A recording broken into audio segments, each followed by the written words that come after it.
5 minutos del Espíritu Santo. 18 de junio.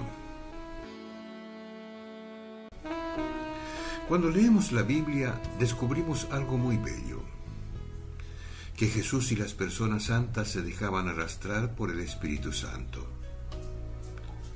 Por ejemplo, Lucas nos cuenta que después de su bautismo, Jesús, lleno del Espíritu Santo, se alejó del Jordán y se dejó llevar por el Espíritu al desierto.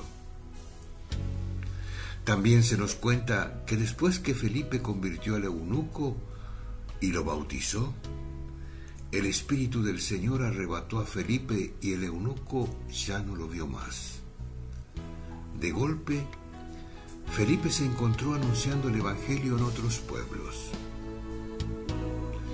El que se deja llevar de esa manera ya no está obsesionado por lo que hará mañana, porque sabe que el Espíritu lo llevará donde sea necesario, y eso seguramente será lo mejor.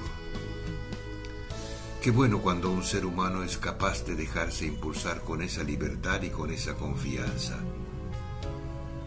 Ojalá que seas capaz de aceptar esa experiencia para que conozcas la libertad del Espíritu Santo.